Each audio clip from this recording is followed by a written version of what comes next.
ലഹരിയൊക്കെ അടിച്ചിരിക്കുന്ന പിള്ളേരുടെ അടുത്തൊന്നും സംസാരിക്കാൻ പോലും ജീവന് പോലും ഭീഷണി, ഒറ്റയ്ക്കൊന്നും പോയി സംസാരിക്കാൻ പറ്റത്തില്ല. പക്ഷേ നമ്മൾ ഒറ്റക്കെട്ടായിട്ടൊരു സമൂഹം അതിനെതിരെ നിൽക്കുകയാണെങ്കിൽ ഇവിടെ നമുക്കൊരു പരിധി വരെയൊക്കെ ഈ കുട്ടികളെ ഇനിയും ഇപ്പം പെട്ട് ഇനിയും പെടാതിരിക്കാൻ നമ്മുടെ കുട്ടികളെ കുറേയെങ്കിലും അകറ്റി നിർത്താൻ നമുക്ക് ശ്രമിക്കേണ്ട ഒരു സമയമാണിത്. കേരളം. നമസ്കാരം. കേരളത്തിൽ മുക്കിനും മൂലയിലും പടർന്നിരിക്കുന്ന ഒരു കാര്യമാണ് ലഹരി. ഈ ലഹരി വ്യാപനത്തിൻ്റെ തീവ്രത നമുക്ക് കഴിഞ്ഞ കുറേ മാസങ്ങളായി നമുക്ക് മനസ്സിലാകുന്നുണ്ട്. ലഹരിയുടെ അടിമപ്പെട്ടിട്ട് ഇന്നത്തെ നമ്മുടെ വിദ്യാർത്ഥി സമൂഹം ഏത് രീതിയിലാണ് പോകുന്നതുള്ളത്. പക്ഷേ നമ്മളിപ്പം അവസാനമായി ഈ കഴിഞ്ഞ ദിവസം ഉണ്ടായ ഏറ്റവും വലിയൊരു കാര്യം എന്ന് പറഞ്ഞാൽ, എപ്പോഴും എന്ത് തെറ്റ് ചെയ്താലും മകനെ അല്ലെങ്കിൽ മകളെ മാതാപിതാക്കൾ സംരക്ഷിക്കും. പക്ഷെ സഹികെട്ട ഒരമ്മ ചെയ്ത പ്രവൃത്തി മകനെ പിടിച്ച് പോലീസിൽ കൊടുക്കുക എന്ന് പറയുമ്പോൾ ആ മാതാവിൻ്റെ ജീവന് തന്നെ ഭീഷണിയായപ്പോഴാണ് അവരാ കൃത്യം ചെയ്തത്. എന്തായാലും അതൊരു വലിയ നല്ല കാര്യമാണ് ചെയ്തത്. കാര്യം ഇനിയും ആ മകൻ ആ വീട്ടിൽ നിന്നാൽ ഒരുപക്ഷെ കഴിഞ്ഞ ദിവസങ്ങളിൽ നടന്ന മാതിരിയുള്ള കൊലപാതകങ്ങളിലേക്ക് പോകും. ഇപ്പം ലഹരി ഉപയോഗിച്ച് അവരുടെ തീവ്രത കൂടിക്കഴിയുമ്പം കുടുംബാംഗങ്ങളെ കൊല്ലുന്ന ഒരു പ്രവണതയാണ് കേരളത്തിലുള്ളത്. കോഴിക്കോട് എലത്തൂരിൽ ലഹരിക്കടിമയായ പിടികിട്ടാപ്പുള്ളിയായ മകനെ അമ്മ പിടിച്ച് പോലീസിൽ ഏൽപ്പിച്ചു. ആത്മഹത്യാ ഭീഷണി മുഴക്കിയ പ്രതിയെ മനോരമ ന്യൂസ് സംഘത്തിന്റെ സഹായത്തോടെയാണ് പോലീസ് തന്ത്രപരമായി പിടികൂടിയത്. അറസ്റ്റിന് മുൻപ് മനോരമ സംഘത്തിന്, അതായത് മീഡിയക്കാരെ കാണണം എന്ന് വാശി പിടിച്ചപ്പോഴാണ് അവർ ഈ ഒരു മീഡിയക്കാരെ വിളിക്കുന്നത്. അങ്ങനെയാണ് മനോരമ അവിടെ ചെല്ലുന്നത്.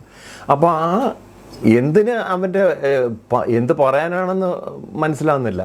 എന്തായാലും ശരി, ഒരമ്മയുടെ ഒരു ഏറ്റവും ദുർബലമായ നിമിഷങ്ങൾ എന്ന് വേണം പറയാൻ. ഇത്രയും ഒരു മകന് വേണ്ടി ഒരമ്മ പറയണമെന്നുണ്ടെങ്കിൽ എത്രത്തോളം അവർ ജീവിതത്തിൽ സഹിച്ചിട്ടുണ്ടായിരുന്നു. മാധ്യമങ്ങളെ കാണണമെന്ന് പ്രതി വാശി പിടിച്ചതിനെ തുടർന്ന് പോലീസ് മനോരമ ന്യൂസിനെ വിളിച്ചു വരുത്തുകയായിരുന്നു. മകന്റെ മർദ്ദനം താങ്ങാനായില്ല എന്ന് പ്രതിയുടെ അമ്മ മനോരമ ന്യൂസിനോട് പറഞ്ഞു.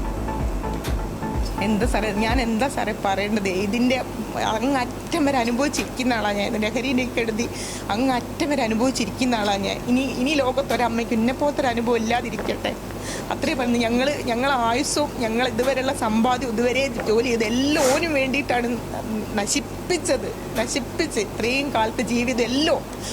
ഒരമ്മ പറയുക മകനെ വേണ്ടി ചെയ്തതെല്ലാം നശിപ്പിച്ചു എന്ന് പറയുമ്പോൾ ഒരമ്മയുടെ മനസ്സിൻ്റെ വേദനയാണ് നമുക്കതിൽ നിന്ന് മനസ്സിലാക്കാൻ പറ്റുന്നത്.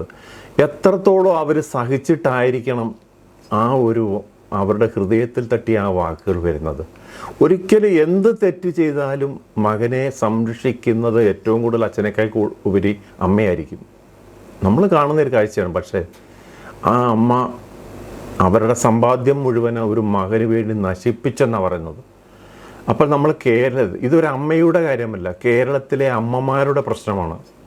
കേരള സമൂഹം നേരിടുന്ന ഇന്ന് നിരവധി കുടുംബങ്ങളിൽ നമുക്ക് ഈ ലഹരിയിൽ അടിമപ്പെട്ട് കഴിഞ്ഞാൽ ഇത് പുറത്തേക്ക് പറയരുത് എന്ന് കരുതുന്ന മാതാപിതാക്കളാണ് നമ്മുടെ കൂട്ടത്തിലുള്ളത്.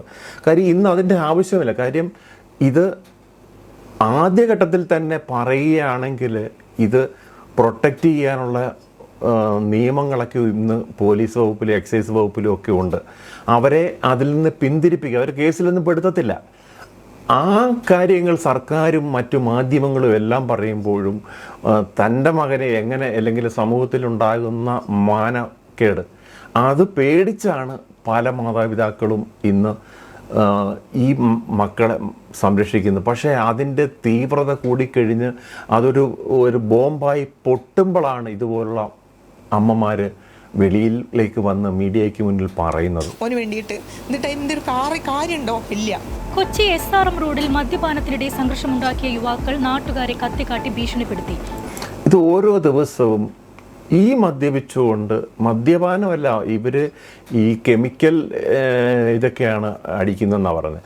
പക്ഷേ ഇന്ന് പോലീസിൻ്റെ ഒരു നിർണായകമായ ഇത് കെമിക്കൽ അടിക്കുന്നവരെ കണ്ടെത്തുന്നതിന് ഉള്ള ഡ്രോൺ കണ്ടുപിടിച്ചിട്ടുണ്ട്. കാസർഗോഡ് അത് പരീക്ഷണം നടത്തുന്നുണ്ട്. അതൊരു പുതിയ പരീക്ഷണമാണ്. കാര്യം അല്ലാതെയൊക്കെ ഇനിയിപ്പം ഇതുപോലുള്ള കാര്യങ്ങളൊക്കെ ഡോഗ് സ്ക്വാഡ് എന്ന് പറഞ്ഞുകൊണ്ട് ഇതുപോലെ ഡ്രോണൊക്കെ ഉപയോഗിച്ച് കെമിക്കൽ അടിച്ചവരെ കണ്ടുപിടിക്കാനുള്ള നമ്മുടെ ശാസ്ത്രത്തിൻ്റെ ഒരു വളർച്ച അത് ഒരു പരിധിവരെ നന്നായി വരികയാണെങ്കിൽ പക്ഷേ നല്ലതായിരിക്കും. കാര്യം ഈ ഡ്രോണൊക്കെ ഉപയോഗിച്ച് പരിശോധിച്ച് കഴിഞ്ഞാൽ ആ സ്പോട്ട് കണ്ടുപിടിച്ച് അവരെ ഇത് ചെയ്യുക. അല്ലെങ്കിൽ ഒരു ടൗണിലൊക്കെ പോയ ഒരു ബസ് സ്റ്റാൻഡിലോ അല്ലെങ്കിൽ ഒരു സിറ്റിക്കകത്ത് പോയാൽ എത്ര പേരെ പോലീസിനും ഈ എക്സൈസിനും ഒക്കെ പിടിക്കാൻ പറ്റും. അതുപോലെ തന്നെ ഇന്നത്തെ രാവിലെയുള്ള ഒരു വാർത്തയെന്ന് പറയുന്നത് ലഹരി സംഘങ്ങൾ തമ്മിലുള്ള ഏറ്റുമുട്ടലാണ്. ഇത് അങ്ങോട്ട് ലഹരി അടിച്ചു കഴിഞ്ഞ് ഇതൊരു കുടിപ്പകയായി മാറുകയും നിസ്സാര കാര്യങ്ങൾക്ക് കത്തിക്കുത്തും അതുപോലെ ജീവൻ നഷ്ടപ്പെടുന്ന ഒരവസ്ഥയിലേക്കുമാണ് ഇന്ന് കേരളം പോകുന്നത്. യുവാക്കളെ തടഞ്ഞു വെക്കാൻ ശ്രമിച്ച നാട്ടുകാരെ കാറിടിച്ച് കൊലപ്പെടുത്താൻ യുവാക്കളുടെ ശ്രമം. കത്തിവീശിയ യുവാക്കളിൽ ഒരാളെ നാട്ടുകാർ തടഞ്ഞുവെച്ച് പോലീസിലേൽപ്പിച്ചു. മലപ്പുറം പെരിന്തൽമണ്ണ താഴേക്കോട് 10ാം ക്ലാസ് വിദ്യാർത്ഥികൾ തമ്മിലുള്ള സംഘർഷത്തിനിടെ 3 കുട്ടികൾക്ക് കുത്തേറ്റു. എല്ലാം വിദ്യാർത്ഥി സമൂഹമാണ്. 20 വയസ്സിൽ താഴെയുള്ള കുട്ടികളാണ് ഈ കാര്യങ്ങളിലേക്ക് പോകുന്നത്.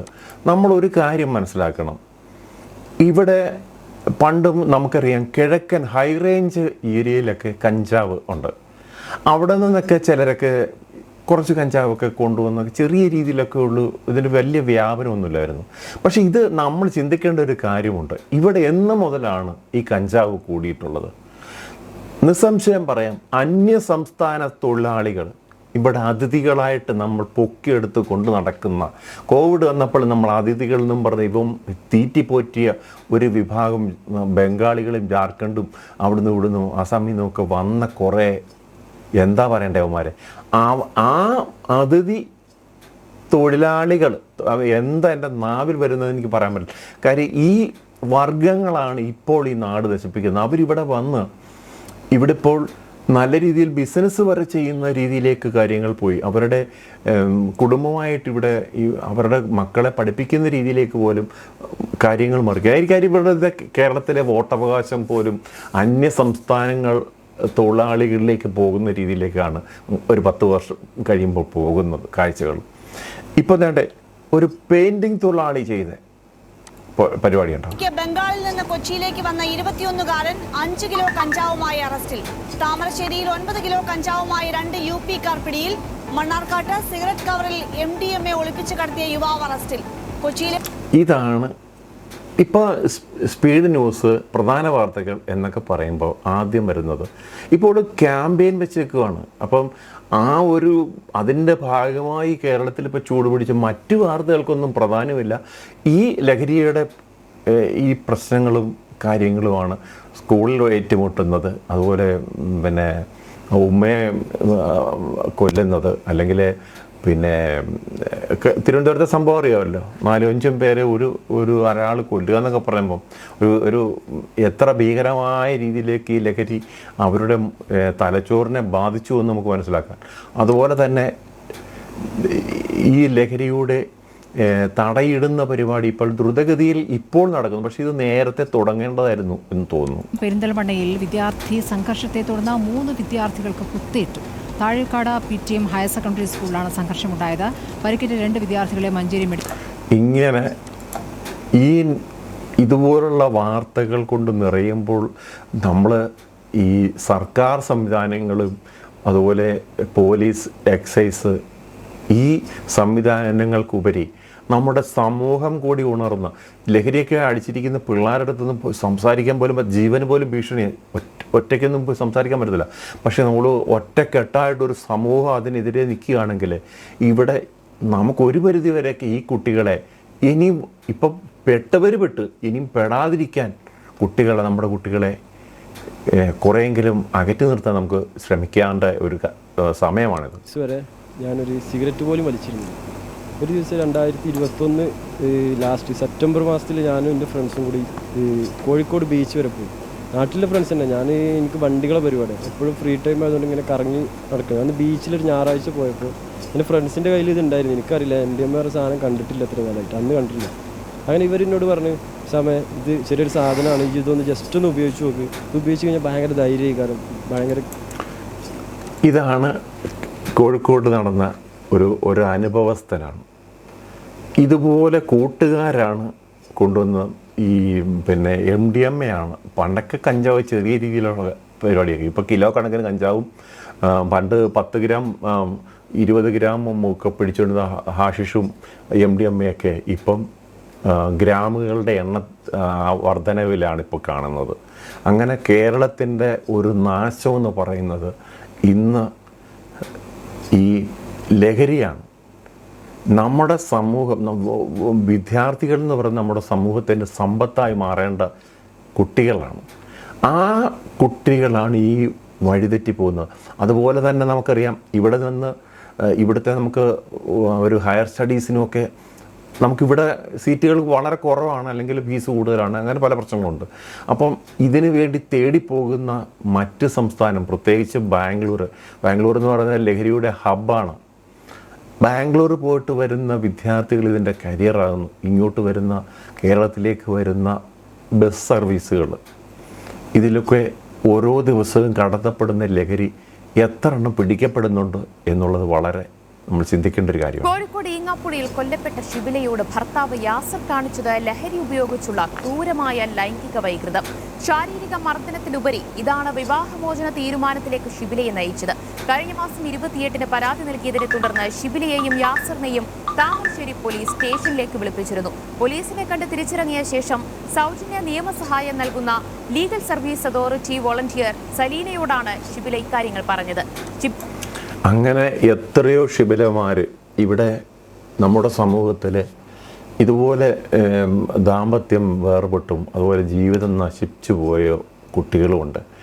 നമ്മുടെ സമൂഹത്തിൽ ഒരു അച്ഛനും അമ്മയ്ക്കും മക്കളെ പേടിക്കണം, ഭാര്യയ്ക്ക് ഭർത്താക്കന്മാരെ ഈ ലഹരിയിൽ അടിമപ്പെടുന്നവരെ പേടിക്കണം. എന്തിന് നാട്ടിലേക്ക് ഇറങ്ങി നടക്കുന്ന ഈ വാഹനം ഉപയോഗിച്ച് പോകുന്ന കുട്ടികളോട് നമ്മളെതിരെ വന്ന് അവരുടെ പരാക്രമം കണ്ട് നമുക്കൊന്നും മിണ്ടാൻ പറ്റാത്ത അവസ്ഥയാണ്. നമ്മളെ എതിരെ വന്ന് നമ്മളെ ഇടിക്കാൻ വന്നാൽ പോലും ഒന്ന് തിരിഞ്ഞു നോക്കിയാൽ അവർ വന്ന് പരാക്രമം കാണിക്കുന്ന ഒരു നാടായി ഇത് മാറിയിരിക്കുകയാണ്. ഇതിനൊരു അവസാനം വരണമെങ്കിൽ ശക്തമായ രീതിയിൽ ഇവിടുത്തെ സർക്കാർ സംവിധാനങ്ങൾ മാത്രം പോരാ, സമൂഹം കൂടി ഒറ്റക്കെട്ടായി ഇവിടുത്തെ രാഷ്ട്രീയ പാർട്ടികൾ, സമുദായ പാർട്ടികൾ, അതുപോലെ മത അധ്യക്ഷന്മാർ, ഇവരുടെ എല്ലാം കൂട്ടായ ഒരു സഹകരണം ഇതിനെതിരെ ശക്തമായ രീതിയിൽ ഉണർന്ന് പ്രവർത്തിക്കുകയാണെങ്കിൽ ഒരു പരിധി വരെയെങ്കിലും ഇത് തടയിടാൻ സാധിക്കും എന്ന് പറഞ്ഞുകൊണ്ട് നിർത്തുന്നു. നന്ദി, നമസ്കാരം.